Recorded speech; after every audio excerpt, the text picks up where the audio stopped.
छोटा सा एक बार फिर से आंकड़ा आपके सामने रखते हुए ये सवाल है कि क्या हुआ प्रधानमंत्री केयर्स फंड का, जिसमें 3100 करोड़ रुपए की घोषणा जब बनाया कोरोना काल के बाद, तो उसमें घोषणा की गई 3100 करोड़। 2000 करोड़ वेंटिलेटर के लिए कितने वेंटिलेटर आए, कोई अगर आपके पास आंकड़ा है अपराजिता जी तो जरूर दीजिए। 100 करोड़ रुपए वैक्सीन के लिए दिए गए। किस किस को दिए गए, कितने करोड़ की वैक्सीन अब तक बनी, हमें मिली? अगर कोई आंकड़ा है तो प्लीज बताइए।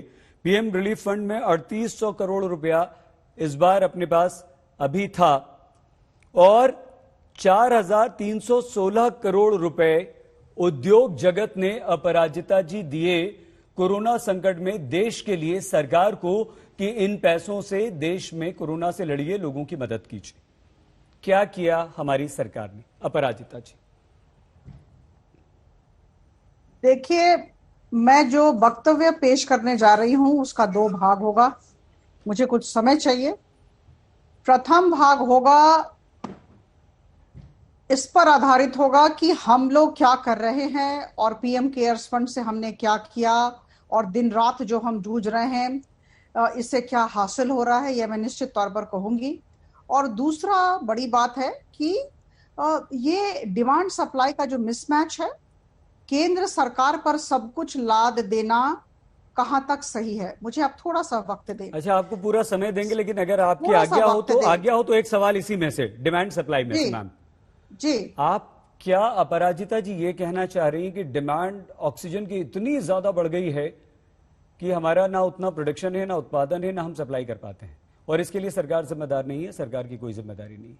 आप देखिए, मैंने पहले भी कहा और अभी भी कह रही हूं कि स्थिति बहुत गंभीर है। मैं भारतीय जनता पार्टी की प्रवक्ता हूं, लेकिन मैं किसी भी तरह का बचाव आप सबके सामने उपस्थापित करने नहीं आई हूं और आज की स्थिति में किसी तरह का बचाव दिया भी नहीं जा सकता। लेकिन मैं जरूर कहूंगी कि किसी भी राज्य सरकार को केंद्र सरकार पर उंगली उठाने का मैं अधिकार, मुझे लगता है, नहीं है। ये नहीं होना चाहिए। सबकी सामूहिक जिम्मेदारी है। अभी तो आप अपनी नहीं, देखिए, मैं लड़ाई नहीं कर रही हूँ, मुझे बोलने दें। बाद में कर लेंगे ना, पहले आप मुझे बोलने दें।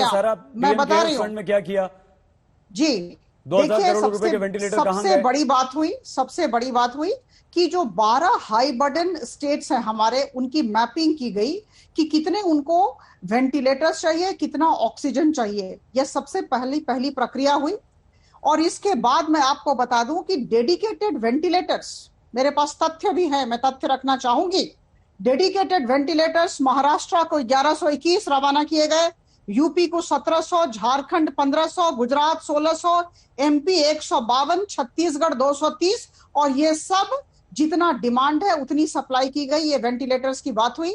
और मैं आपको बता दूं कि 50,000 मेट्रिक टन अभी आयात किया जाएगा। इसकी प्रक्रिया की शुरुआत हो चुकी है। यह ऑक्सीजन बाहर से आ रहा है और इस पर भी पैसे खर्च हो रहे हैं। मैं दूसरी बात कह दूं।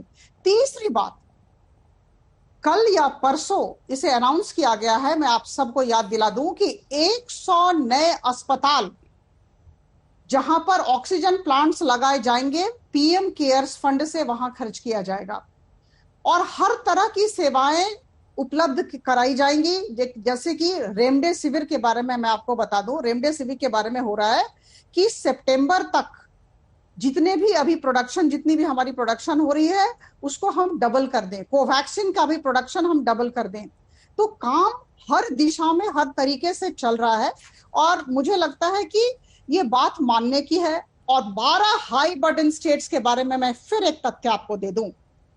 जैसा कि मैंने कहा, असेसमेंट के आधार पे उन्हें वेंटिलेटर और ऑक्सीजन दिए जा रहे हैं। मैंने वेंटिलेटर का तथ्य आपको दिया, मैं ऑक्सीजन का तथ्य थोड़ा सा देना चाहती हूं।